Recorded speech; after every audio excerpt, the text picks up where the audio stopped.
नाही, साधना कशी करावी हा ज्याचा त्याचा प्रश्न आहे. साधना कशी आणि कुठं आणि किती. म्हणजे आमच्या लहानपणी तर काही आमचे सिनियर फ्रेंड्स होते की जे साधना करायचे काय, की एवढ्या एवढ्या बटा काढून हिंडणाऱ्या मुलींच्या मागं त पळत जायचे. कारण त्यावेळेला त्याला साधना कट म्हणायचे. साधना कट फेम. साधना त्यावेळेला फेमस हिरोईन होती. तीही साधना ज्यांनी ज्यांनी प्रामाणिकपणे केली त्यांची त्यांची लव्ह मॅरेज झालेली आहेत. म्हणजेच तुम्ही कुठली गोष्ट मन लावून जर प्रामाणिकपणे केलेली असेल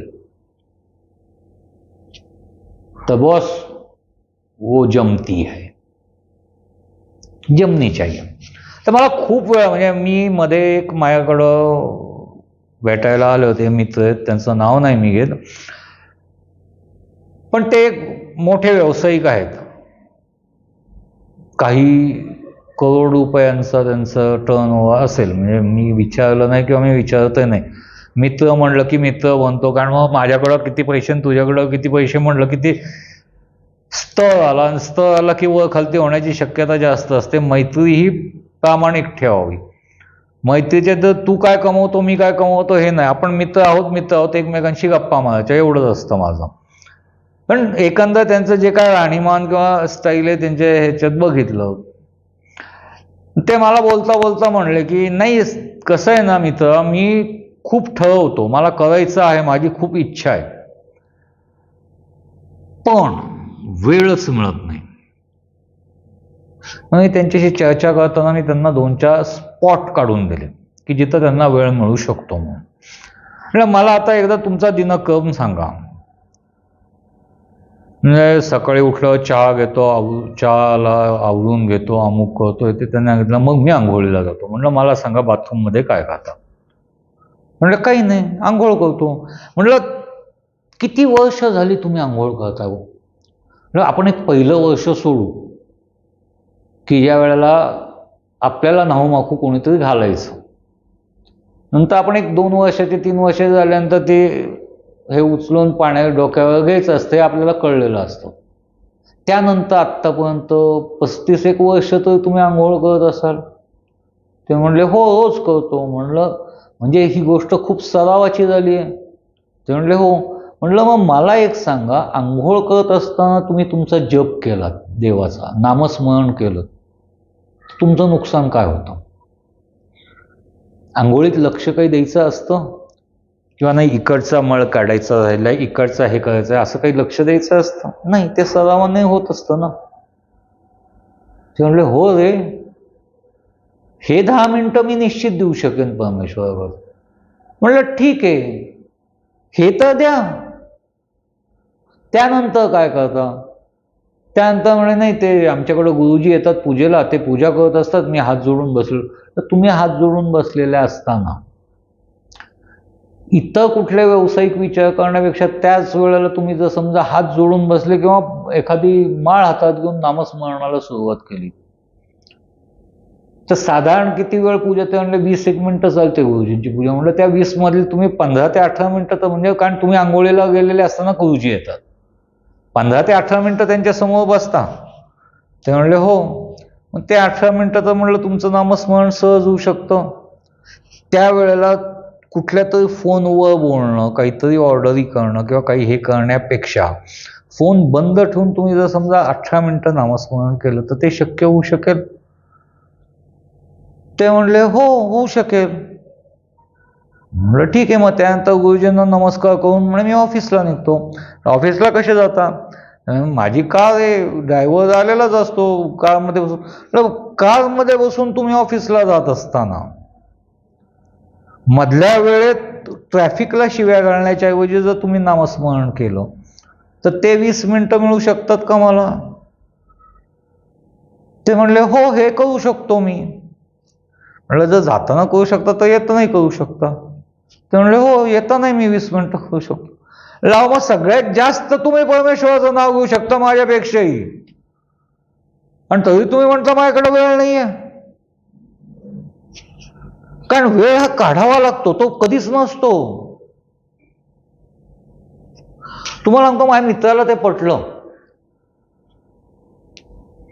तर म्हणलं पण पायात जोडे असताना, म्हणलं परमेश्वराने असं कधीच काही सांगितलं नाही, तुमचं शरीर हेही एक जोडाच आहे म्हणलं, आत्म्याने धारण केलेला देह हा एक जोडाच आहे म्हणलं, तो असा फेकून द्यायचा आहे नंतर.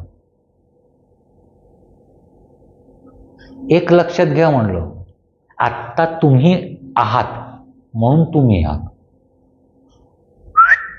तिकीट कापलं गेलं तर लोक काय म्हणणार तुम्हाला? म्हणलं आरती उचलावी लागणार. म्हणलं बस, जब तक तू है तब तक तू रथी है, खत्म हो गया आरती है. आरती उछलने की और काडी लगाने की. जसं जोस तोपर्यंत तू बोलतोयस ते खरंय त्याला सत्य म्हणतात. ज्या दिवशी त्याला अचिकटतो ते असत्य म्हणजे निरुपयोगी होऊन जातो. आहेस तू जोस तोपर्यंत, श्वास चालू आहे तोच तोपर्यंत तू रथी आहेस. श्वास संपला याचा अर्थ देह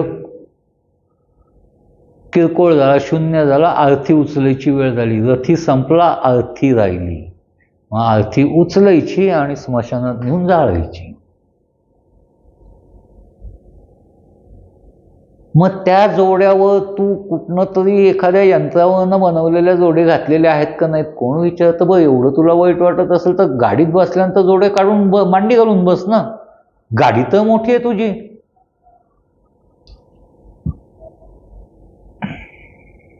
बरं म्हणलं आता एवढं सगळं झाल्यानंतर मला एक सांग, रात्री काय करतो? मग त्याने मला सांगितलं की रात्री ते सोनी प्लसवरचं क्राईम पेट्रोल हे बघतो आणि मग झोपतो. ते बघण्यापेक्षा म्हणजे त्यात काही इंटरेस्ट, म्हणलं तुला त्याचा काही उपयोगी फायदा आहे? नाही, फक्त मनोरंजन आहे ना.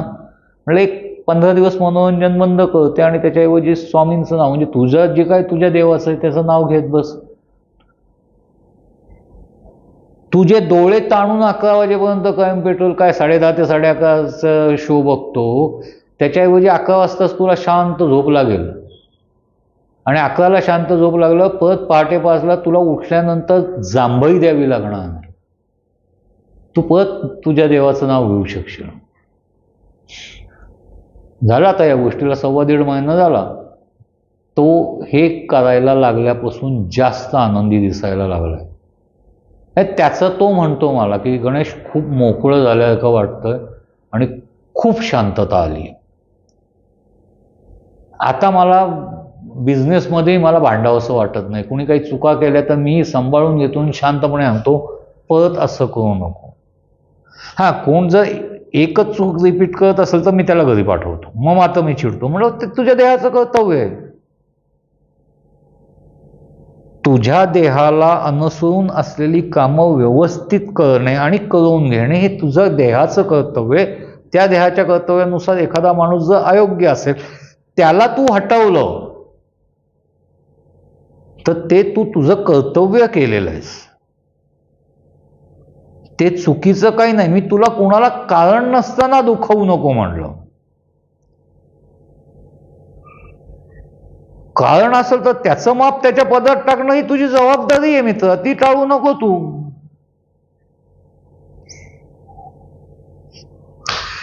बघा मित्रांनो, माझ्या हिशोबाने तुम्ही साधना कशी करावी याचा मी तुम्हाला मार्ग दिला, त्याच्याबरोबर 2 गोष्टी सांगितल्या. पटेल तर स्वीकारा.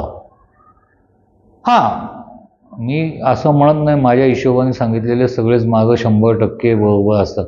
पण मला एक लक्षात घ्या, मला एक एवढं कळतं की आता या युगात एका पायावर उभं राहून तपश्चर्या करणे किंवा अंगावर वाळू चढवतो पण पद्मासन घालून तपश्चर्या करणे शक्य नाही. त्यामुळं तुम्ही विचार करा की माझं आयुष्य मला कसं जगायचं आणि काय मिळवायचं आहे. मी सांगतो त्या मार्गाने गेलात तर शांतता निश्चित मिळेल. आणि जी शांतता तुम्ही अनुभवाल ना, ती याच्या आधीच्या आयुष्यात कधीच अनुभवली नसेल. चाईट. डन.